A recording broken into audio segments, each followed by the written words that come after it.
Hello and welcome to Ask the Experts, presented by Salinas Valley Memorial Healthcare System. I'm Claudia Otero. It's October, so that means it's Breast Cancer Awareness Month. So today we are going to be focusing on breast cancer, screenings, risk factors, and of course the wonderful and compassionate care provided to our patients at the Nancy Osornio Mammography Center.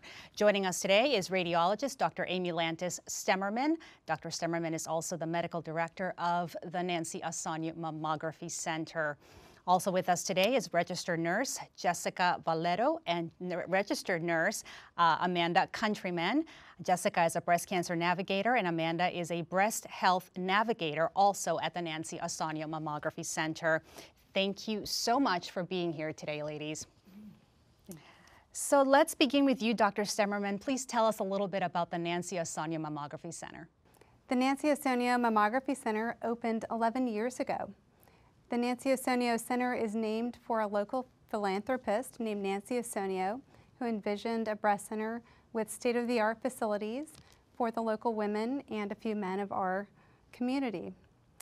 Our center is an ACR, or American College of Radiology, Breast Center of Excellence. This means that all of our imaging studies and everything we do there is of the highest quality possible and accredited by the American College of Radiology. We offer tomosynthesis, breast ultrasound, DEXA or bone density, as well as image-guided biopsies using breast ultrasound and stereotactic or tomosynthesis guided biopsies. Well, the center is definitely a great resource for our community, Dr. Stemmerman. You mentioned tomosynthesis, which is 3D mammography. And before we go any further, I would like to show our community members a video which we produced that tells us a little bit more about how 3D mammography works and how it compares to traditional mammography or 2D. So let's watch that video. Screening mammography is recommended by a radiologist yearly at the Nancy Osornio Mammography Center, and that is because we know that yearly mammography is the best way to find early breast cancer. Early breast cancer is very treatable and often curable. The 5-year survival rate for patients diagnosed with early breast cancer is nearly 100%. Nancy Osornio Mammography Center is very excited to announce and promote our new technology, which is available to women in our community now. This is 3D technology, or tomosynthesis. It is a more accurate mammography examination, and that is because the images that we acquire sweep through the breast tissue, and radiologists can review them in slices. Similar to a CT scan, we can improve the accuracy of our examinations, seeing early breast cancer sooner, as well as provide a similar amount of radiation to the standard doses that are expected with 2D mammography. Early breast cancer is found more often with tomosynthesis. We can expect to find early breast cancer 20 to 65% more often with tomosynthesis compared to regular 2D mammography. So we want women who come to our center to know that if they have a normal screening mammogram, they can rest assured that it is actually normal, it is more accurate, and they will get called back less. We are excited to offer a new technology that has been recently FDA approved called Smart Curve paddles. And this is a more comfortable examination for patients. The expected compression will be easier for patients and more comfortable, and most women agree that this is really important when they have a mammogram. When do women need to start getting their mammograms? What's that magic age number? The magic number is age 40.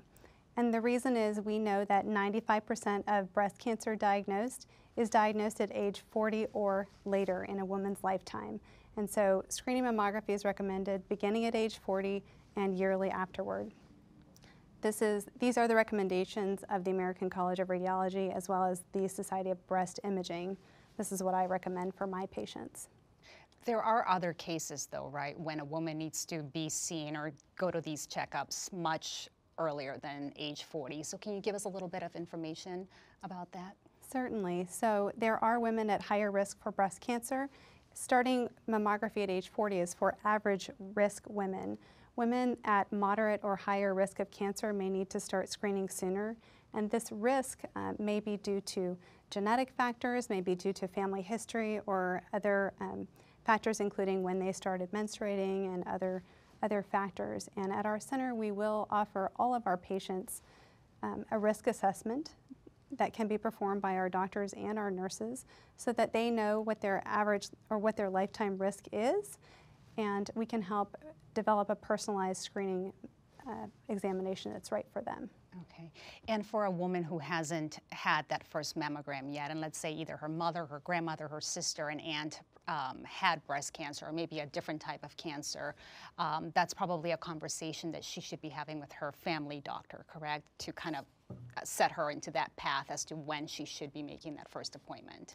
I think that's a great first step, is to have that conversation with the family physician. Our center can also risk stratify these patients beginning at age 30, and that way we'll tell you what your lifetime risk is and be able to further let you know whether you should start screening at age 30 or age 40, and whether you need just mammography or if you're at higher risk where you may need mammography as well as breast MRI. So we saw in that video a woman comes in and gets her mammogram. So I guess what happens? When does she need that ultrasound? What happens then? Sure. So there are two main ways we use breast ultrasound. One of them is for additional screening in women that have dense breast tissue. And so we will offer screening mammography as well as screening ultrasound, and those are the patients that usually have moderate lifetime risk for breast cancer. We use ultrasound in addition to mammography when there is a clinical finding that needs to be further evaluated, or when we see something on a mammogram that needs to be further assessed. Okay, so it's great having that other option right then and there. Right. So worst case scenario, you see something you don't like as a radiologist, so then that person gets an ultrasound. Again, you see something you don't like, so what's the next step? So when patients come in for their diagnostic mammography evaluation, they often will have mammography as well as ultrasound. On the day of their visit, we will look at the images, the radiologist will look at the images and determine if there needs to be a biopsy done. The patient will be notified of her results on that day, and we generally will schedule that biopsy in the next couple of days. We do want to show you a video of, it's a testimonial. It's about one of our nurses at Salinas Valley Memorial. She is a breast cancer survivor. She's kind enough to share her story with us. So let's take a look. I'm a registered nurse at Salinas Valley Memorial Hospital. I usually do my mammogram every year. It's been 3 years that I miss my mammogram. It's just like life becomes busy. My mom is a cancer survivor, but I have an aunt who didn't make it.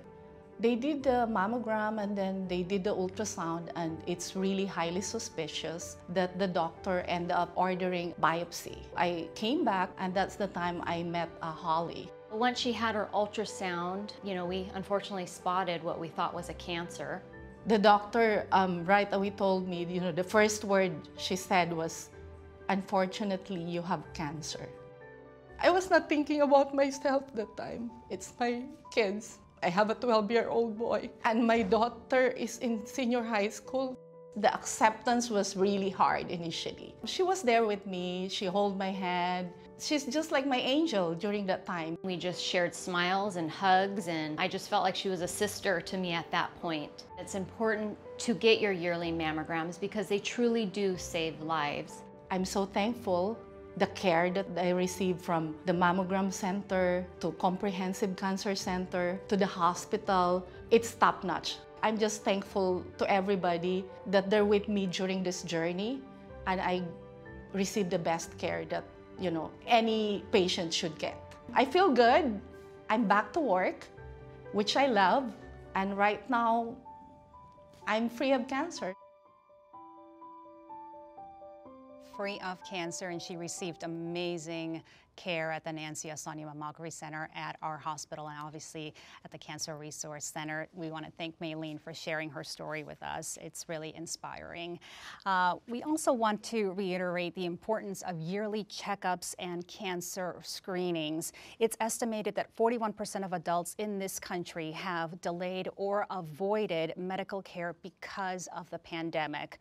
Our hospital and our specialty clinics, such as the Nancy Osonia Mammography Center, have processes in place that help keep you safe and healthy. We want to stress that it is safe to return to your regular cancer screening exams, and we encourage you to speak with your doctor about what screening exams are right for you, something that Dr. Stemmerman mentioned earlier. Please do not delay medical care. I would like to move on to Amanda now. Amanda, please tell us about your role at the Nancy Ausonia Mammography Center. Yeah, thank you, Claudia.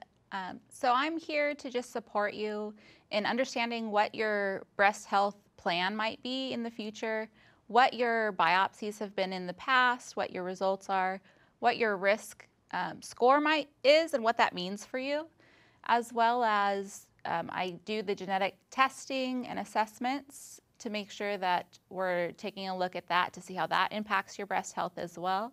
I'm here to just make these visits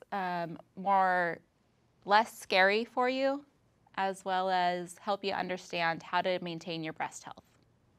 You just said something that's very interesting. You said scary, and I think a lot of women, when it's their first time going in for that first mammogram, it can be a little stressful, a little scary.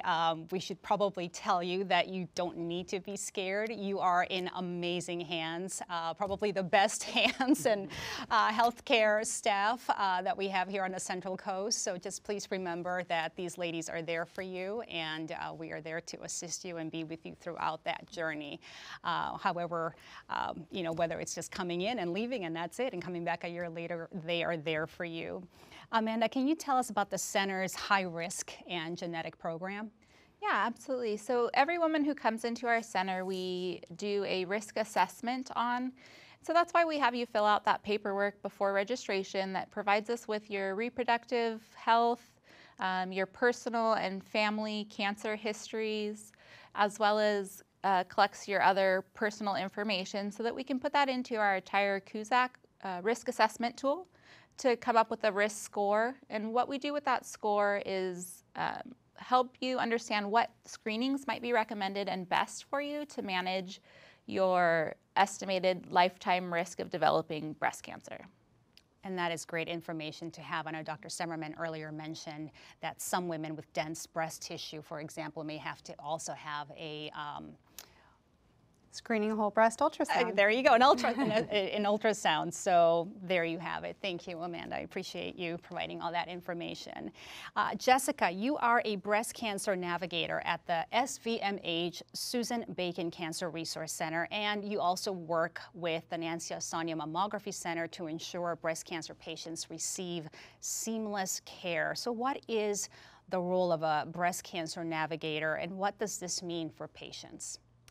Well, Claudia, basically I'm there as a supportive person and resource as from the minute the patient is diagnosed with breast cancer, through treatment planning, even through surveillance. I help to alleviate the worries and concerns that go along with a new breast cancer diagnosis. I try to basically be their #1 resource. A lot of times in that first 2 weeks after a diagnosis, there's a lot of worry, a lot of stress. Patients may have other exams and diagnostic imaging that need to be done before they meet their physicians. So I'm that person that they can reach out to, whether it's to talk to or simply get their results and help coordinate their care. Well, you do great work, and I should also probably add that obviously we live in a very diverse community, so we do have bilingual staff at the Nancy Ausonia Mammography Center. So if someone is, watching this and they know somebody who probably should make an appointment but is afraid, is wondering how this whole language barrier might come into play, please don't delay care. We have bilingual staff there to help you and guide you through the process. Breast cancer, usually everybody thinks women, correct? So unfortunately, that's not the case. Men do develop breast cancer, correct? Yes, that is correct. Although it's less common in men, there is the chance men have breast tissue, and so they can also develop breast cancer. According to the American Cancer Society, about 2,600 men will be diagnosed with breast cancer by the end of 2021. So it is important for men to be aware of this information. If they have any abnormal findings or concerns, they need to talk to their physicians immediately so that we can properly assess it. Okay, and I know that we always talk about women and women knowing their bodies, so knowing what their breasts feel like, what's normal, what's not normal. Is that the same advice for men? I mean, should all men be doing these self-exams at home? Is that something that you would recommend? I mean, it's definitely good for everybody in general to know their bodies. Men, it may be, they have less breast tissue, so it may be more pronounced and easier, I guess, sometimes to find. But definitely it is good advice for everybody to get to know their bodies well. And again, just report any abnormal findings immediately. The sooner the better. Okay. What do you want men and women to know about breast cancer? And this is one of those questions that is for the husband or the boyfriend or of the woman who just got diagnosed, or vice versa, or just knowledge in general about this disease. I think the most important thing from my perspective is that I want them to know they're not alone. It's scary, like Amanda mentioned, to be diagnosed with a cancer, and so to offer the support. Everybody has a different background, different need. So to be able to offer the support, whether it's emotional or resources within our hospital organization or community, I want to be that person to help provide that care, that extra care to them. That's great. Thank you for that, Jessica. Dr. Stemmerman, I want to come back to you. Can you tell us a little bit about the MRI program for high-risk patients at the Nancy Osania Mammography Center? Of course. So as Amanda mentioned, we do risk stratification on all of our patients, and some of our patients are at high lifetime risk for the development of breast cancer. That means that their lifetime risk is 20% or higher. For those women, we recommend yearly mammography as well as breast MRI. So breast MRI is done in conjunction with our partners at SVMC Imaging. And so we do the breast MRI at that facility, and all of the breast MRIs are read by your breast imaging experts at the Nancy Osania Mammography Center in conjunction with all of the other imaging studies that you've had done. So this is one really excellent way to find early breast cancer. All right, is there anything else you'd like to say about imaging in general, 3D mammography, those yearly mammograms? So I'd like everyone to know that early detection of breast cancer saves lives. We know that screening mammography is the best way to find early breast cancer and decrease a woman's risk of dying from breast cancer. It is well proven. So I encourage everyone to have their screening mammography yearly, and I encourage everyone to come to our center. Please don't delay your screenings because of COVID. Our staff are 100% vaccinated, and I encourage you to get vaccinated as well. That's fantastic. And can one just call and make an appointment? Is there something else that we need before doing that? So we do ask that you get an order from your primary care physician, and we'd be happy to see you. Okay, great, thank you. Well, to make an appointment, you can call this number. It's 831-759-3091. That number, once again, 831-759-3091. The Nancy Osania Mammography Center is located at 240 San Jose Street in Salinas. It's located right across the street from Salinas Valley Memorial Hospital's ER. The center has a large waiting area where you can wait while physically distancing from other patients. We also have a very relaxing spa waiting area and an outdoor sitting area with a lovely fountain. We also would like to show you a photo of the entire staff at the Nancy Osania Mammography Center. A big shout out to all of you. Thank you for all you do for the community. We really do appreciate everything you do during normal times, and obviously during this pandemic. The last 20 months or so have been very difficult, but we really do appreciate you. In November, we will be focusing on COVID-19 and the flu. Our guests will be Salinas Valley Memorial Hospital Critical Care and Lung Specialist, Dr. Kelsey Gray and Dr. Min Lei. You can watch that presentation on Wednesday, November 10th at 6:30 p.m. right here on Salinas Valley Memorial Hospital's Facebook page. There will also be a Spanish language presentation focusing on that same topic. Our panelists will be Dr. Victor Delgado and Dr. Jaime Gonzalez. Please tune in for that Spanish language presentation on Wednesday, November 3rd at 6:30 p.m. right here on this Facebook page. And as we wrap up, I want to take a few moments to discuss how you can make a difference in the lives of people battling cancer in our community. Generous donors to the Salinas Valley Memorial Hospital Foundation help provide funding for the quality care and services provided to our patients living with cancer and their families. Gifts made to our Comprehensive Cancer Care Fund may be used to provide funding for inpatient oncology services and for the state-of-the-art outpatient infusion center. Funds may provide critical resources at no cost to patients, including education, support groups, patient comfort bags, wigs, and headscarves, and can even help with basic needs like transportation. Your support of our patients diagnosed with cancer, including breast cancer, will provide care and resources during what is sure to be one of the scariest and most stressful times of their lives. For more information as to how you can help, please visit svmhfoundation.org.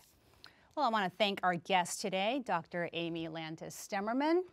Thank you for being here today. Also, Jessica Valero and Amanda Countryman. We really appreciate all the information and the advice and, of course, everything you do every single day for our community and our patients.